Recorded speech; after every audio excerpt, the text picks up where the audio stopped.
يا صباح الفل، ازيكم عاملين ايه؟ كل سنة وانتم طيبين، رمضان كريم عليكم يا رب. تعالوا بقى النهاردة نعمل فطار اول يوم زي ما انتم شايفين بقى كده. هنعمل صينية بطاطس ان شاء الله، هنسلق لحمة كده وهنشويها في الفرن. مع اللحمة بتاعتي زي ما انتم شايفين كده حمرا وملبسة، يعني فيها وفيها. ومعايا بقى كده حتة الركبة دي عشان خاطر الشوربة بتاعتنا تبقى مطعمة كده وتبقى ليها نفس يعني ويبقى ليها عرق. وعندي اللحمة المفرومة بقى اللي هنعمل بيها المكرونة، ومعانا ورق عنب ومعانا بصل. ويلا بينا بقى نسمي الله ونصلي على رسول الله ونبتدي يومنا ونشوف احنا هنعمل ايه.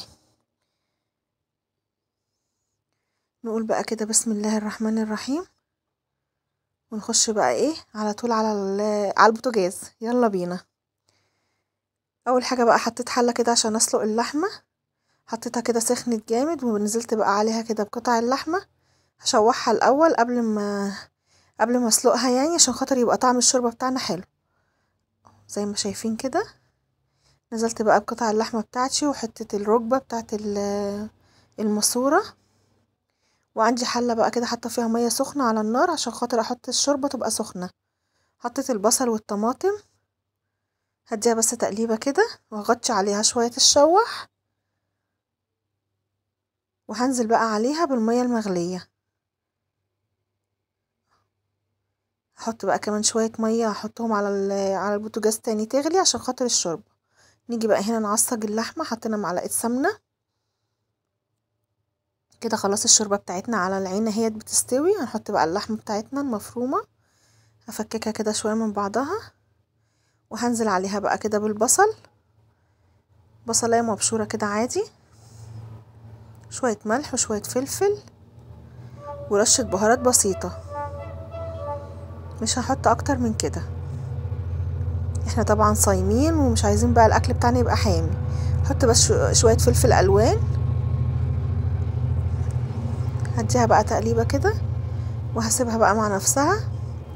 حطيت كمان معلقة صلصة عشان خاطر اللحمة بتاعتنا يبقى لها لون كده ويبقى لها نفس. هسيبها بقى كده تستوي مع نفسها. معايا بقى هنا معلقة بصل باقية، حطي عليها معلقة فلفل اسود ومعلقة بهارات ورشة ملح، وهدعكها بقى كده في بعضيها. دي اللي هنعمل بيها صينية البطاطس. دي هحطها بقى في صينية البطاطس كده، بتدي بقى طعم البطاطس وبتوديها في حتة تانية. عندي هنا ورق العنب سلقته، طبعا اللحمة هي شغالة على النار بتستوي. العصاج. نيجي بقى هنا للمحشي. جبت بقى البرام بتاعي كده زي ما انتوا شايفين، وهفرد بس كده ورقتين من ورق العنب كده تحت،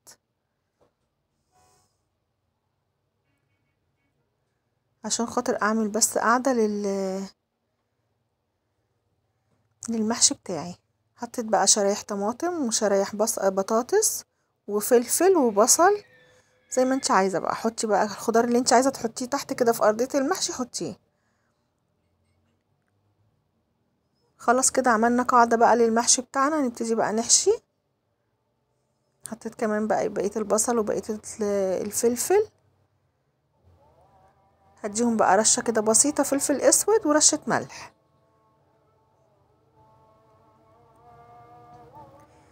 معنا بقى الصلصة بتاعتنا، اصلا احنا كنا مفرزينها، فطلعنا بقى كيس الصلصة وغسلنا الرز وعلى طول على الحشو زي ما انتوا شايفين اهو. زي ما انتوا شايفين كده بقى نكمل بقية البرام بتاعنا كده لحد لما نخلص كمية ورق العنب بتاعنا. زي ما انتوا شايفين يعني لف ورق العنب ساهل. خلاص خلصت. هحط بس كده ورقتين على الوش، دول اخر ورقتين بقيوا معايا يعني. حطهم بس كده على الوش. هنا بقى هنعمل صينية البطاطس عشان كله يدخل الفرن مع بعضه. حطيت كده كام طماطمية في الشفشق ضربتهم وخرطت البطاطس. جبت بقى معلقة التوم معلقة البصل اللي احنا كنا عاملينها بالفلفل، وجبت معلقة توم ورشة كمون. هدعك بقى كل الكلام ده في بعضه. هتبل بيهم البطاطس. حط بس نص مكعب مرقة كده. خلاص هنفرك بقى كل الحاجات دي الحلوة مع بعضيها. دي بقى بتدي نفس لصينية البطاطس كده، وبتدي لها طعم، بتخلي البطاطسية كده متطعمة اهو. تبلنا بقى البطاطس بتاعتنا كلها مع البصل بتاعنا ده. ومع الثوم والكمون ومكعب المرقه. مش عايزه تحطي مرق ما تحطيش، بس هو كان عندي يعني فقلت احطه. احط بقى كده شرايح بصل على وش الصينيه، واحط كمان شرايح طماطم مع البصل. فكك بس البصل من بعضه. سبحان الله والحمد لله ولا اله الا الله ولا حول ولا قوه الا بالله العلي العظيم. مش عايزين ننسى بقى طول ما احنا واقفين كده الاذكار. دمجت بقى كل الكلام الحلو ده مع بعضه. الريحه بقى مش عايزه اقول لكم، ريحه التوابل مع الثوم مع البصلايه المفروكه بالملح والفلفل ريحتها تحفه.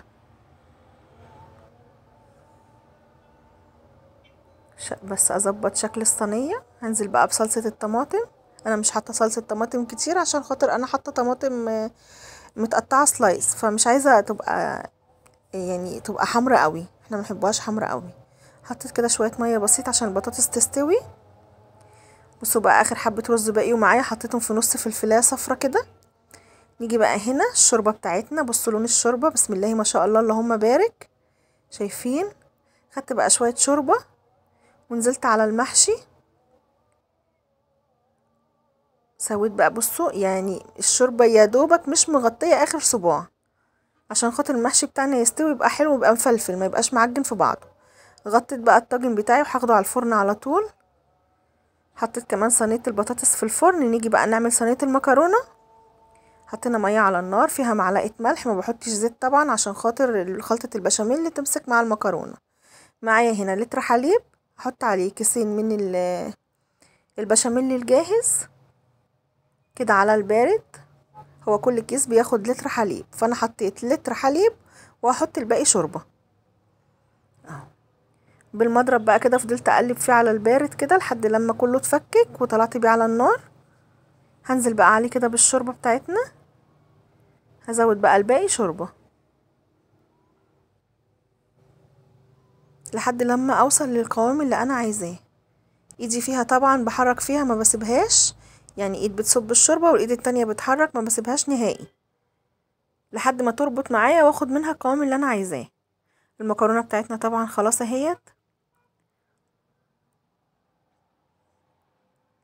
زي ما انتوا شايفين كده. بصوا انا وصلت للقوام المظبوط اللي انا عايزاه. حطيت بقى مكعب من الزبده هيسيح كده مع سخونيه البشاميل. بصوا القوام بتاعها عامل ازاي زي ما انتوا شايفين كده. انا مش عايزاها تقيله قوي عشان انا ما بسويش المكرونه، يعني في السلق ما بسويش المكرونه جامد، بديها يا دوبك غلوه واحده كده في الميه. حطيت بقى شويه بشاميل كده تحت، وخدت نص المكرونه كده حطيت عليها شويه البشاميل برضو. رصيت الصينيه بتاعتي كده وهننزل بالعصاج بتاعنا، حاطين له برضو معلقه كده من البشاميل. هنسويه بقى كده في الصينيه، وهننزل بباقي المكرونه. الصينيه دي اكبر صينيه في اللي هو الطقم اللي مع بعضه، بتاخد كيلو مكرونه. عشان تبقي عارفه مثلا ايه المعيار بتاعك، لو لسه مثلا جديده في المطبخ او سنه اولى مطبخ ولا حاجه، تبقي عارفه الصينيه دي بيبقى بتاخد قد ايه. بصوا البشاميل بتاعي خفيف ازاي، انا يعني مش عايزاه تقيل لان هو لسه هيتقل في الفرن. بصوا زي ما انتوا شايفين كده بقى، نزلت كده بالبشاميل ونقلته على الفرن على طول. تعالوا بقى نعمل كده برامتين رز حلوين. الرز الفلاحي بتاعنا ده مش عايزه اقول لكم بقى طعمه سكر ما شاء الله. غسلنا بقى الرز وحطينا هنا كده في البرايم بتاعتنا. كل سنه وانتم طيبين بقى، رمضان بيحب اللمه وبيحب العزايم، فاحنا لازم نعمل بقى كل يعني نرضي جميع الاطراف. ده معايا بقى لبن بقري. احلى حاجه تعملي بيها البرايم الرز اللبن البقري، بيخلي الرز كده خفيف ومش مكتوم، وبتاخدي منه احلى طعم. انا خدت بس نص كوبايه حليب، حطيت فيها معلقتين الملح عشان ادوب الملح بتاعي ما يبقاش فيه اي رواسب في الرز. نزلت بقى بالنص كوبايه دي، قسمتها هنا على البرامتين بتوعي زي ما انتوا شايفين، وهكمل الباقي ميه. حط نص كوبايه ميه هنا ونص كوبايه ميه هنا كده، الرز بتاعك يطلع مفلفل وخفيف ومش مكتوم وحاجه كده سكر ما شاء الله اللهم بارك، بألف هنا وشفا. قلبت بس كده شويه عشان خاطر يندمج كله مع بعضه. هدي رشه فلفل اسود كده بسيط على الوش، وهدخله على الفرن على طول. نيجي بقى للحمة بتاعتنا اللي احنا سلقناها، هندخلها برضو الفرن مع بصلاية كده مبشورة وطماطمايه وشوية ملح وشوية فلفل ورشة بسيطة من البهارات. هندعك بقى كل الكلام ده مع بعضه، هقلبهم كده مع بعضيهم، البصلاية بالطماطمايه والملح والفلفل والبهارات، وهحرص بقى اللحمة معاها اهو زي ما انتوا شايفين كده. هديها بس شوية شوربة وهدخلها الفرن، هتاكلي احلى حتة لحمة. اديتها بقى كده مغرفتين كده من الشوربة ودخلتها الفرن. معايا بقى وش اللبن، بصوا اللبن البقري ما بيبقاش له وش قد كده، بس معايا كده حتة قشطة من اللبن البقري، حطيت عليها معلقة سمنة بلدي وحطيت عليها نص كوباية لبن وقلبتهم مع بعض. بصوا صينية المكرونة طلعناها بقى، نحط التشريبة دي منها، هحط للمكرونة اللي هي القشطة والسمنة البلدي واللبن على وش المكرونة كده، هشرب بيها المكرونة والرز. بصوا برامي الرز بقى ما شاء الله، هننزل برضو بنفس التشريبة دي كده، السمنة مع القشطة مع اللبن، وهرجعهم الفرن تاني كده يتلدنوا. شايفين بقى المكرونة وجمالها، بصوا ما شاء الله اللهم بارك، بألف هنا وشفا. طلعت بقى المكرونة والبطاطس كده زي ما انتوا شايفين هناك اهم جنبي، والرز لسه بقى في الفرن كده يعني بيستوي يتلدن. حط بقى نعمل ملوخية، حطينا بقى شوية الشوربة الباقيين عندنا، احنا خلصنا الشوربة على الاكل كله. حطيت بقى كده كيسين الملوخية بتوعي في قلب الشوربة كده على النار، زي ما انتوا شايفين اهو ورايا قدامي يعني بيغلي. حطيت بقى معلقة التوم معاها معلقة سمنة، وهنعمل الطشة بتاعت الملوخية. انتوا طبعا متعودين على الملوخية بتاعتي، خلاص حفظتوا بقى الملوخية بتاعتي، ملوخية ام حسن، انا خلاص واخدة فيها شهادة الايزو بقى، انا وام حسن. زي ما انتوا شايفين كده، كل سنة وانتوا طيبين.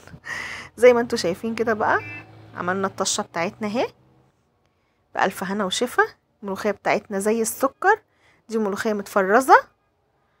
خلصنا بقى اكلنا الحمد لله، خلاص المغرب قربت جدا. كل سنة وانتوا بصوا بقى اللحمة ما شاء الله اللهم بارك، وادي الملوخية والمكرونة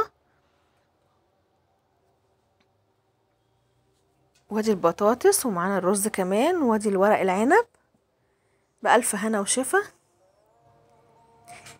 يلا بقى بينا نغرف الاكل بتاعنا اهو. زي ما انتوا شايفين ريحة اللحمة مش عايزة اقول لكم بقى ولا طعمها، حاجة كده سكر. بسم الله الرحمن الرحيم. بصوا بقى هنا كده، انا هنا كنت حاطه الكركديه بقى بتاعنا لسه ما صفيناهوش يعني. هشيل بقى كده الورق اللي انا كنت حاطاه في قاع الصينيه في قاع البرام. خلصنا بقى الاكل بتاعنا زي ما انتوا شايفين كده. كل سنه وانتوا طيبين، رمضان كريم عليكم يا رب. لايك وشير واشتراك في القناه وفعلوا الجرس عشان يوصل لكم ان شاء الله كل جديد، واشوفكم ان شاء الله في فيديو جديد.